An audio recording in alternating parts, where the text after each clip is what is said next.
It's important to remember that the halacha has determined that the day should begin with tefillah, with davening. Simon Tzadi, Seif Yud Zayin.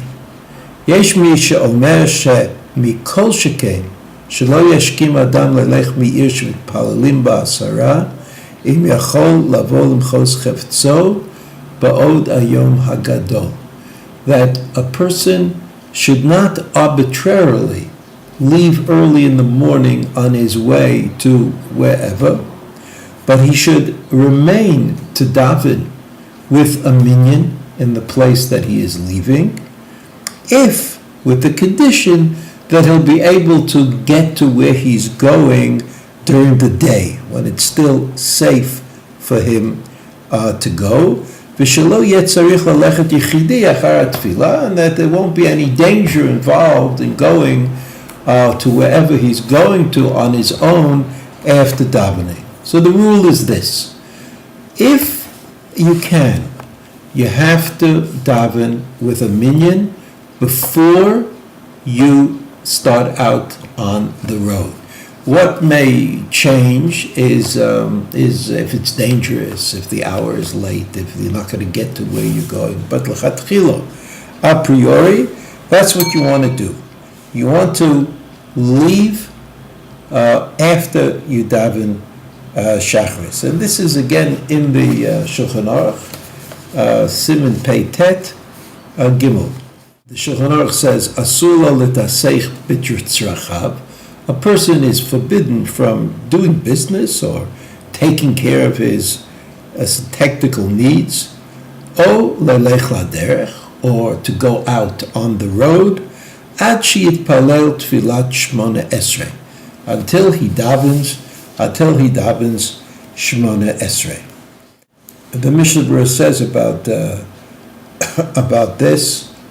Remember, asek kodem or haboker sharei lasot melacha. In other words, if you get up really early in the morning before the light comes up and davening is not yet an issue, then you can do whatever it is that you have to do.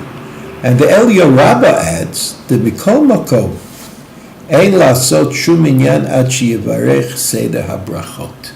The Eliyahu Rabbah adds that even though you're not going to daven that early in the morning, but brachot, the brachot of getting up in the morning, those brachot you should say. So that once the time of davening comes on that day, the most important obligation that we have is to daven. And in fact, that obligation is to daven with a minyan, right? In a place where the minyan gathers, which is usually a Beit HaKnesset. It's usually a Beit HaKnesset, and we should not try to avoid that obligation by saying, well, if I start early, I'll get on the road and I'll get to where I'm going and then I'll be able to daven then. That's not as good an idea, because it's not just that we have to daven in the morning, but it's also that the davening should be the essential feature of that day. A day starts with davening. And therefore, it's important for everybody to put that in their